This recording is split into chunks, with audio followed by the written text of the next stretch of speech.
Bonjour, je suis Bernard Pellier-Cuy, le délégué Orange sur la région. Alors finalement, pour aller vers 2030, 2022 et 2023 ont été une année forte pour Orange. Nous avons un nouveau président, Jacques Hachembrois. Nous avons une nouvelle DG qui donne une impulsion forte, Christelle Edeman.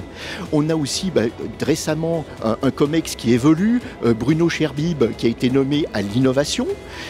On a aussi au sein d'Orange France des changements avec l'arrivée de Jean-François Fallacher. Et puis bien sûr, un plan qui arrive, qui s'appelle Lead the Future et qui va nous guider pendant toutes ces années. Alors, sur cette partie-là, on va avoir nos réseaux. Nos réseaux, on a fait une forte transformation du réseau cuivre qui appartient à 100% à Orange vers un réseau fibré.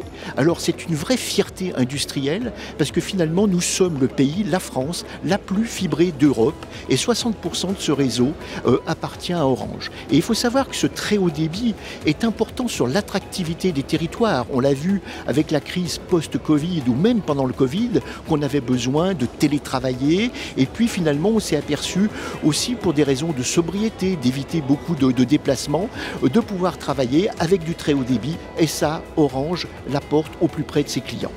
On va retrouver aussi la même chose à travers les réseaux mobiles, qu'on migre doucement de la 2G, 3G vers la 5G, la 4G et la 5G. Et aussi, il faut savoir que la 5G est le réseau mobile le plus sobre énergétiquement. Entre de la 2G et de la 5G, pour transporter 1 gigabit, c'est 500 fois moins d'énergie consommée. Il faut savoir aussi qu'on accompagne les entreprises vers la transformation numérique.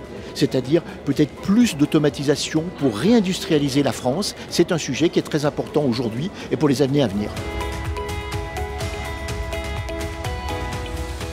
Alors, bien sûr, je suis obligé de citer mon ami Gilles Courtexte, c'est pour ça qu'on est ici aujourd'hui, et justement pour la qualité des speakers qu'il a amenés aussi. Alors, je ne connaissais pas Fanny Laitier, mais elle nous parle de performance et de sens, et nous, ça nous parle aussi chez Orange, c'est assez important.